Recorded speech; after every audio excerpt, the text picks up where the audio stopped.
sin dhoksu yaadannoo laphee koorraa homtuun kaasu lafeewwan koo harka kee dhaadatu lubbuun koo beektee Oromoof hin bultu argannoo gatii guddaa si kenna iddoo addaa Waaqayyo eenyuun bakka buufadhu kan akka kee argadhu mul'atu argannoo gatii guddaa si kenna iddoo addaa Waaqayyo eenyuun bakka buufadhu kan akka kee argadhu mul'atu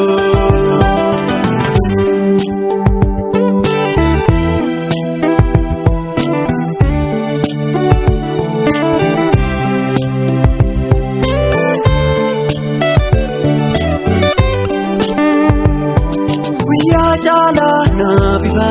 na tinde mimmisau Jechuni wal dorogomu makake yomundo Situ jala wanunda kunu gamirkanae Wal namai gafachisu sijra taunda mwe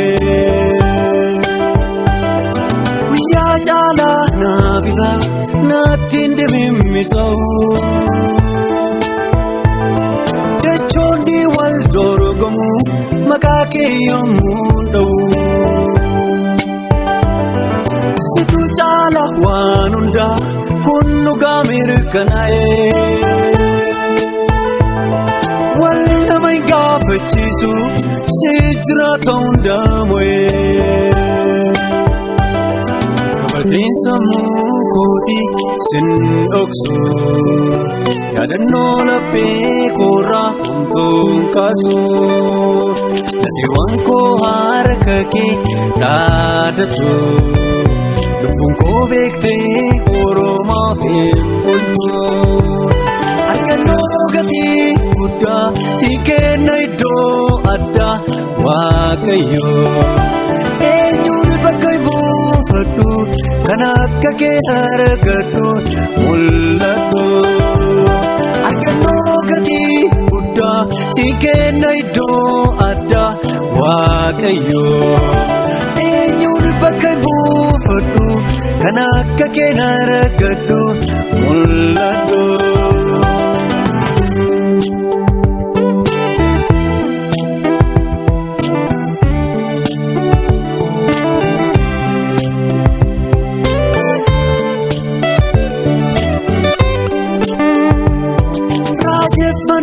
Koinumu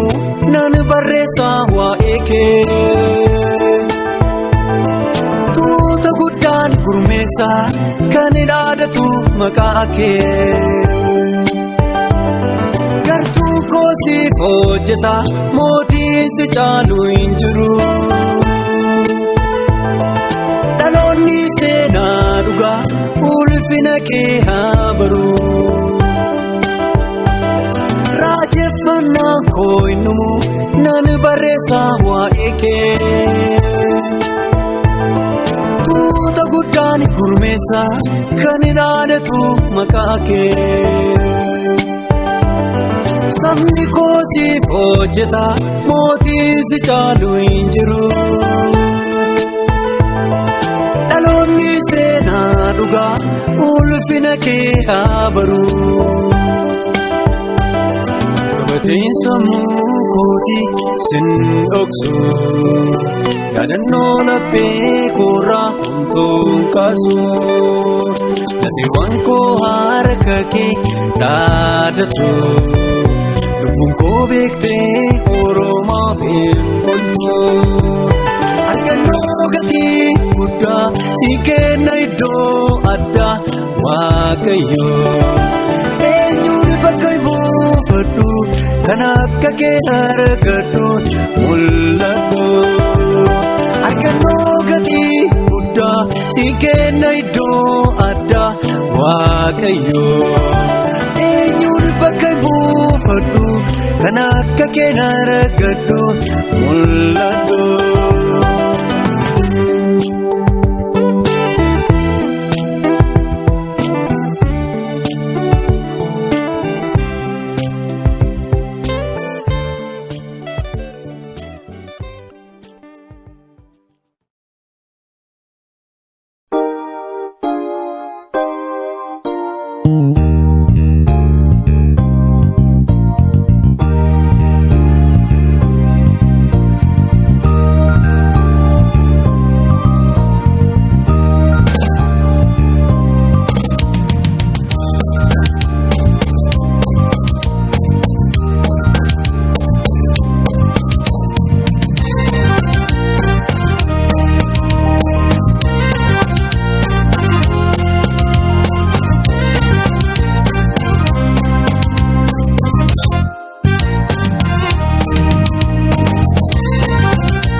beekamu ta'uun koo mucaa kee inaaffaadhaan kaadhoo Yesuus maqaa kee Agooti mul'atu urjiin kee finiinee keessa kooti haa ta'u addin irreeffamne.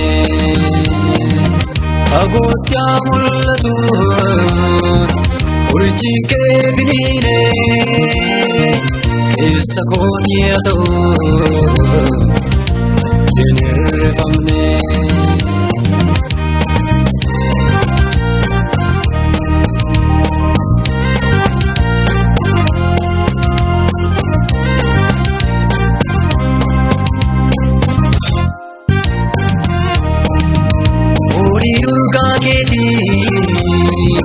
Kan namoota waamu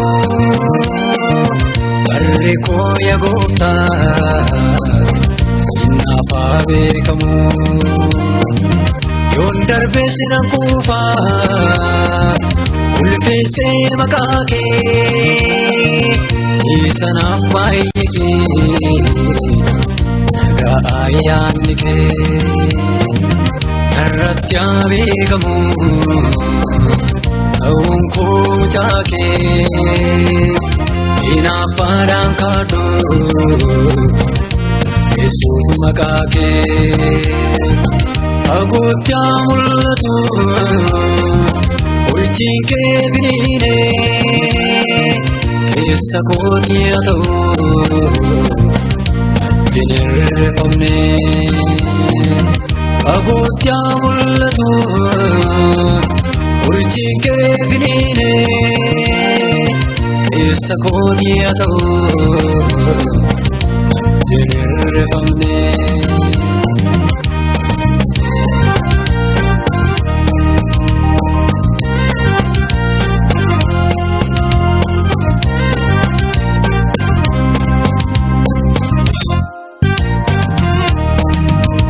Yaadaan kan ibsu